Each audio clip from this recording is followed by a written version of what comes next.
everyone. Good evening. My name is Mark Buchanan. I am the president of the North Oakland Concert Band and a member of the trumpet section. Welcome to the first concert of our new and very different season. We are coming to you live from the Orion Center in Orion Township, Michigan. Thank you to everyone here at the Orion Center and at ONTV for making this concert possible and available to you to watch. We do wish everyone could join us here in person, but we all know that's not possible at the moment. You'll notice that the band is spread out all over this large room. We are wearing masks when we're not playing, and our instruments are also wearing masks. We are very excited that we will be able to bring live concerts to you through the internet or your television. We will continue these live concerts for as long as it's necessary, but once it's safe, we look forward to returning to the auditorium.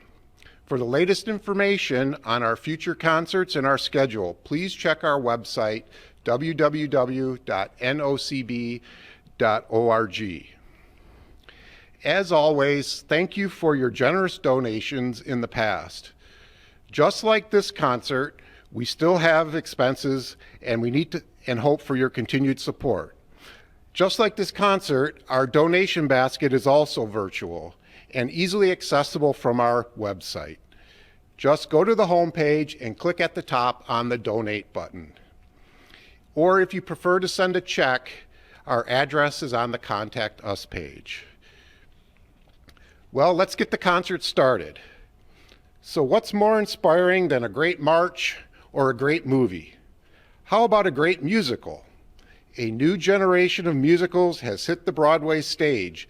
Tonight we present a dynamic collection of classics in a sparkling and entertaining medley that includes Springtime for Hitler, Always Look on the Bright Side of Life, For Good, and a special favorite that I'm sure you'll recognize, Circle of Life.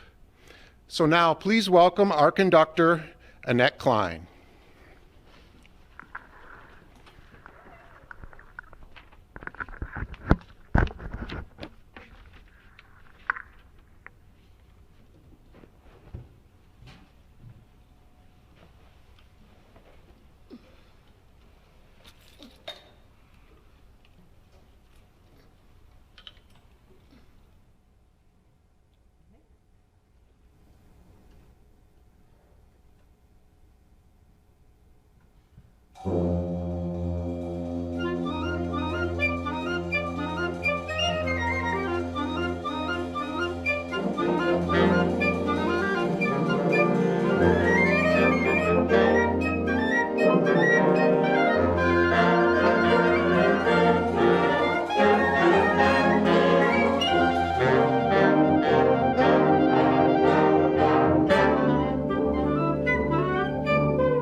NOCB friends, family, and fans. I never thought I'd turn into a news broadcaster, but that's what I feel like tonight. I'm Robin Myers. I'm one of the flutists in the NOCB, and I'll be your MC for the rest of the program. So welcome tonight. We hear you clapping out there. We know you're there. Spirituals are one of those remarkable art forms that intersect the present moment with the larger reality and connect us to the wider human condition. Their great heart and powerful melodies cannot fail to leave us moved. In fact, I would suggest that this is precisely why we seek them out, to help us weep and to help us hope for a better day for ourselves as individuals and for our world. The roots of this traditional spiritual, Wade in the Water, are as a coded signal song in which a certain event, such as a planned escape from a plantation, was imminent. Specifically, the hidden meaning of the spiritual is a reminder to wade in the water to throw the bloodhounds off your scent as you travel along the Underground Railroad. A master of jazz styles, Stephen Bulla has crafted an authoritative big band style arrangement of this well-known spiritual, where you can shuffle to the swing style and get knee-deep in jazz harmonies and rhythms. Without further ado, Wade in the Water by Stephen Bulla.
Sometimes known as the Battle Hymn of the Republic, the song has had many names, lyrics, and singers, and it's developed a curious habit of showing up at the biggest turning points in American history.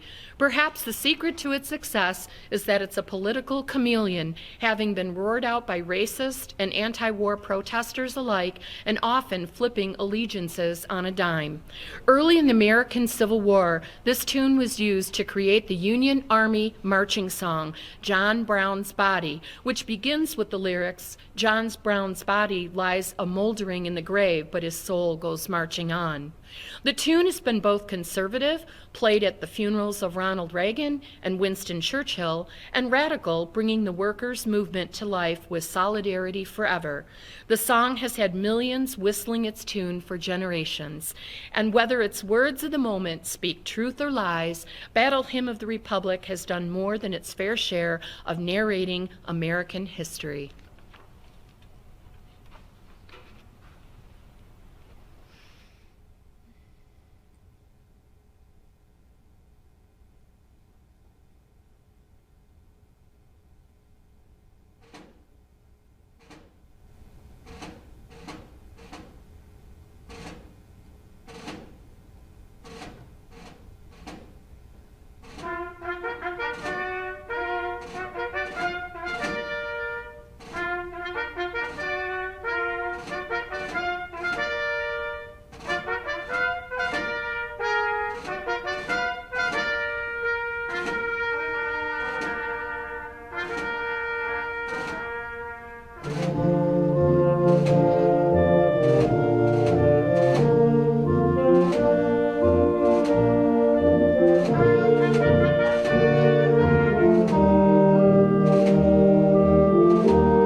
We hope you like that one, and maybe some of you were even singing along since we can't have a choir in the background.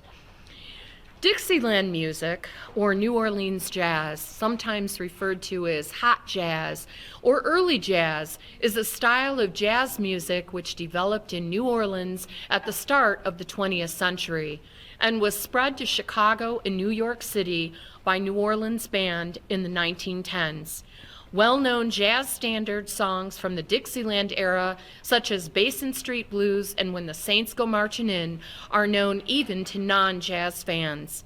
With its beginnings in riverboat jazz, Dixieland progressed to Chicago-style jazz or hot jazz as developed by Louis Armstrong and others. Tonight we offer a collection of those famous jazz selections, which should get your hands clapping and your toes a-tapping. NOCB would like to feature our soloist on this piece, George Sinnott on tenor saxophone, Mark Tarabusi on clarinet, Eric Kozlowski on trumpet, Randy Scott on trombone, Keith Sisko on tuba, and I thought we had Ernie Mays on banjo. He's back there. Oh, he's back there. All right. Yay, Ernie. Woohoo!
American pop lyricist Ted Koehler is best known for his work with composer Harold Arlen.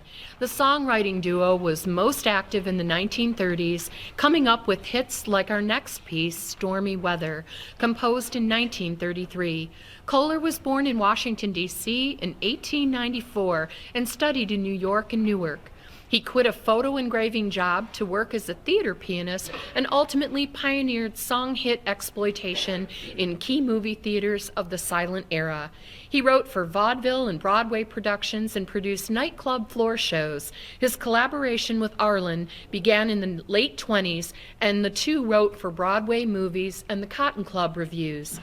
Ethel Waters first sang it at the Cotton Club nightclub in Harlem in 1933 and recorded it that year.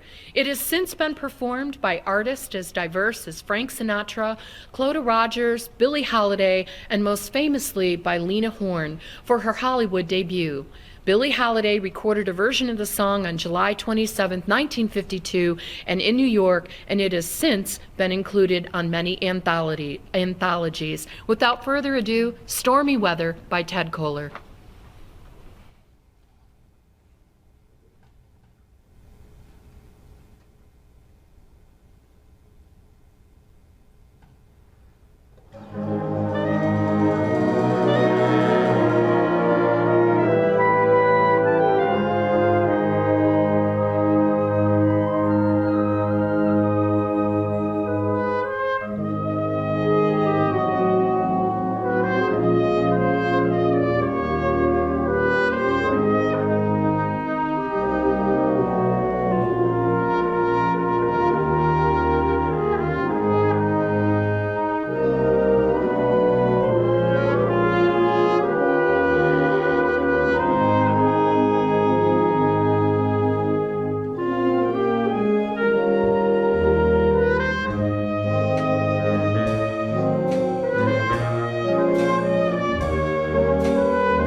It was with great pride that Sousa and his band represented the United States at the Paris Exposition of 1900.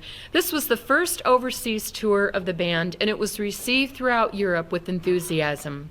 The highlight of the Paris engagement was the unveiling of the Lafayette Monument on July 4th. It was presented on behalf of the children of the United States by Ferdinand Peck, Commissioner General of the Paris Exposition.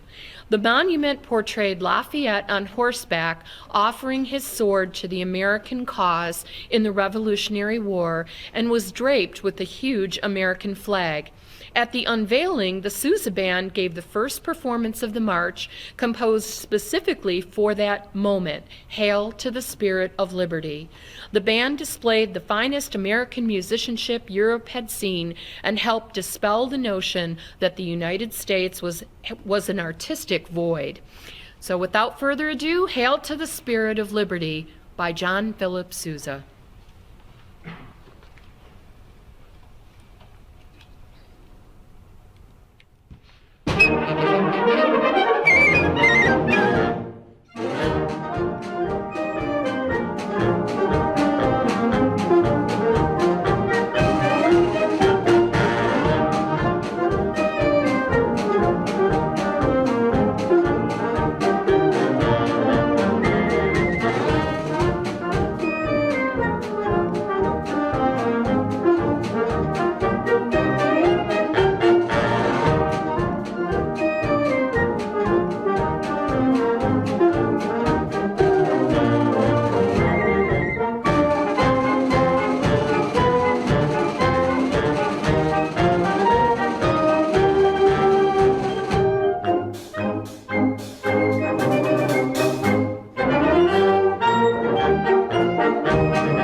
Our next selection, The Genius of Ray Charles was actually the title of the 1959 Ray Charles album released in October by Atlantic Records. It was the 7th album since Ray Charles debuted in 1957.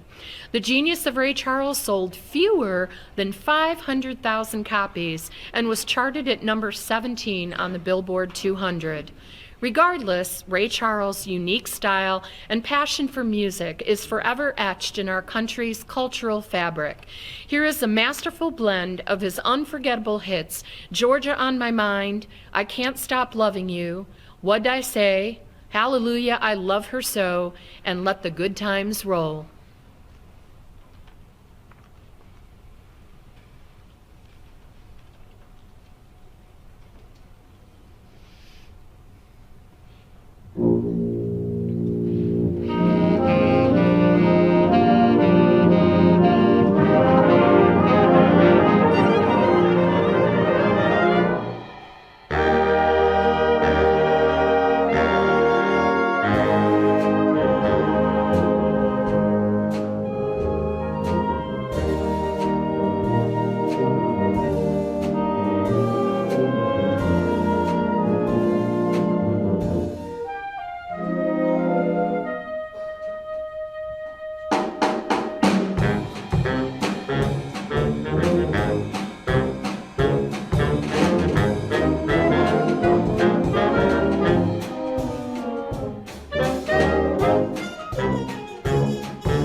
1929, and published the year The Klaxon by Henry Fillmore, subtitled March of the Automobiles.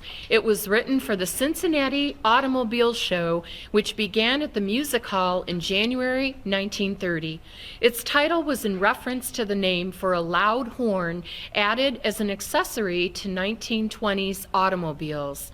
Fillmore introduced a new instrument called the klaxophone, a brace of 12 noisy car horns powered by a car battery and table-mounted, tuned to play along with the band, possibly in the trio and break strains. And no, we don't have a klaxophone here tonight. Like Tchaikovsky, 1812 overture cannons, the klaxophone was a bit noisy. The Klaxon March concludes our concert, and we thank all of you for tuning in to us this evening, because we are nothing without you, our audience. Please keep in touch with us via our website and Facebook page, and we look forward to hosting you during our Christmas celebration concert entitled Amazing Grace, which will be live streamed the same as tonight on Sunday, December 3rd at 7:30. Oops, I'm sorry, it's a Thursday. Thursday, December 3rd at 7:30. Thanks again, and hope to see you in December.